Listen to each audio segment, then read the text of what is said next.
Hello everyone, welcome back to class of Physics by Deepak sir. Student, today we will discussion torque on electric dipole in uniform electric field. That means electric dipole. This is the dipole, you know, minus q plus q. Distance between minus q plus q is 12. This arrangement is called electric dipole. And electric dipole जहाँ होगा वहाँ dipole moment जरूर होगा. That is P. P is equal to Q into 2L. तो हमने consider किया है कि इलेक्ट्रिक डाइपोल है जो यूनिफॉर्म इलेक्ट्रिक फील्ड में रखा हुआ है. This is the electric dipole. Electric dipole and this is the uniform electric field. Uniform electric field means the magnitude of electric field is same.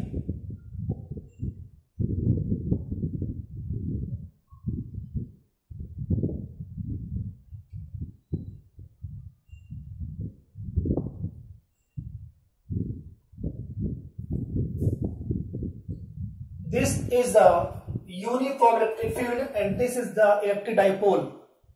Electric dipole means minus q, this is the plus q and this becomes theta and this is the electric field E.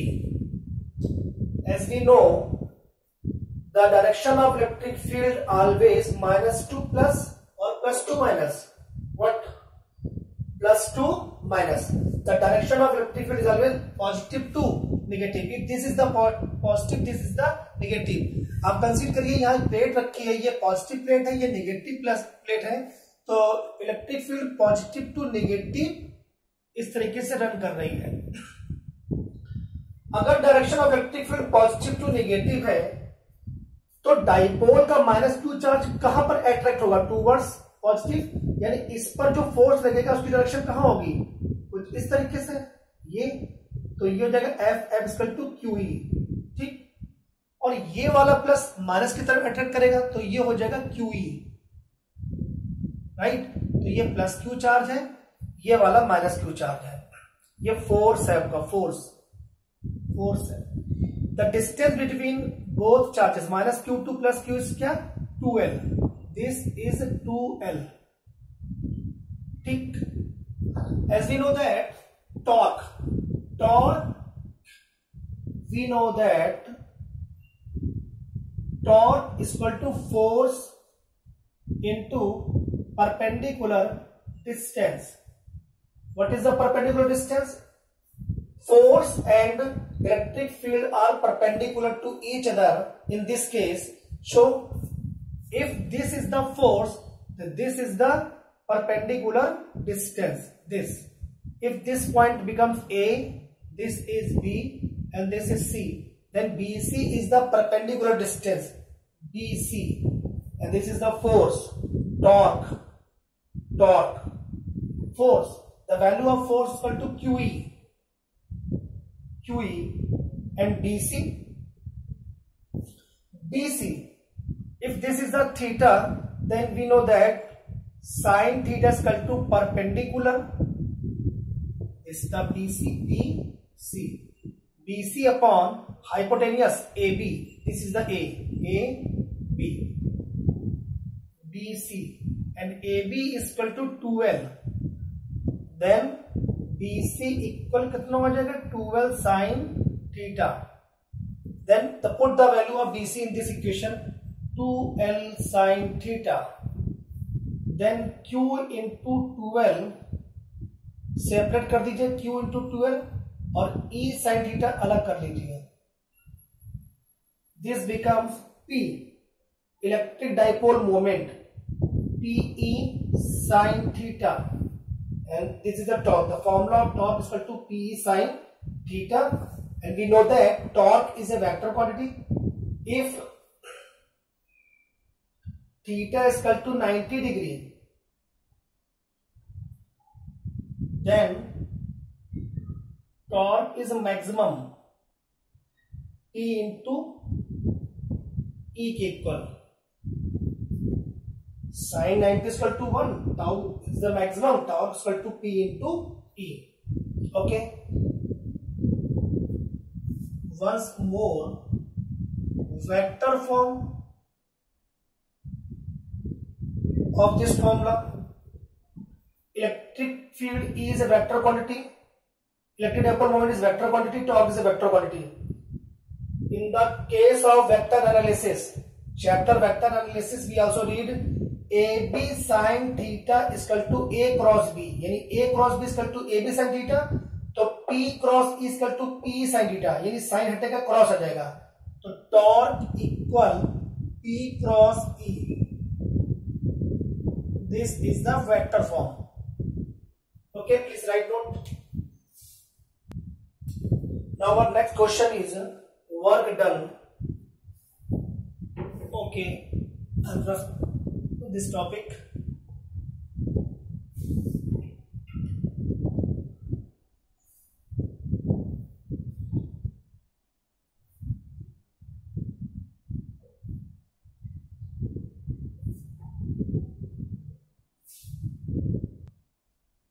Okay, new question is work done in rotating an electric dipole in uniform electric field.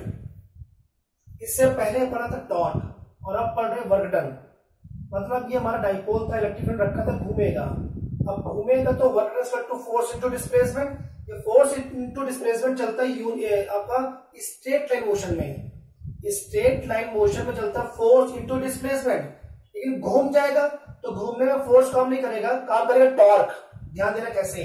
तो इसके लिए हमेशा याद कर लीजिए, जब भी rotation का वर्ड आ जाए, रोटेशन में रोटेशनल के फॉर्म लगते हैं. तो in this proving we know that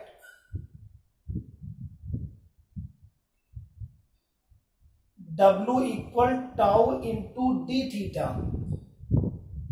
linear motion में यहां फोर्स था, यहां डिस्प्लेसमेंट है. एंगुलर मोशन में force is change into torque and linear displacement change into angular displacement.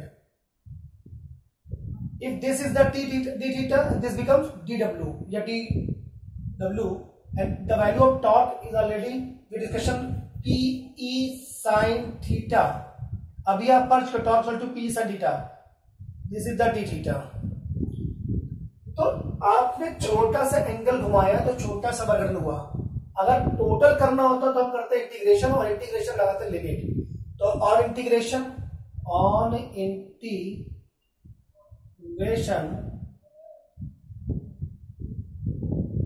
Both side. चलिए dw pe बाहर आ जाएगा क्योंकि कांस्टेंट है, sine theta d theta. Limit लगाई हमने 0 से थीटा. Okay, you know the integration of dw is equal to w. PE आपका कांस्टेंट है, बाहर है. The value of sine theta d theta integration होता है माइनस कॉस थीटा, माइनस का कॉस थीटा. लिमिट लगाइए 0 से थीटा. आपकी लिमिट लग गई 0 और 0 से थीटा लग गया limit. This is the value of sine theta d theta of integration minus cos theta. Minus को बाहर सेट कर दीजिए. W इक्वल टू PE, तो minus P into E cos theta. नीचे lower limit, this is upper limit. तो upper limit और lower limit को theta की जगह पर रखना आपको. तो upper limit minus lower limit, तो cos upper limit minus cos lower limit. तो ये थीटा ये 0, तो ये थीटा ये 0, upper minus lower. Minus P ऐसे रहा, कॉस थीटा ऐसे रहा, minus cos 0. The value of cos 0 equal to 1. तो ये हो गया आपका 1. अगर माइनस का मल्टीपल अंदर कर दे तो हो जाएगा PE 1 minus cos theta. This is the work done. Condition if theta equal to 90 degree. जरा सोचिए, थीटा 90 हो, कॉस 90 कितना होता है 0. कॉस 90 कितना होता है 0. अगर ये 0 हो तो वर्क कितना हो गया P इंटू E. दूसरा case, if theta equal to 180 degree, cos 180 minus 1 minus minus plus, then W is equal to 2P.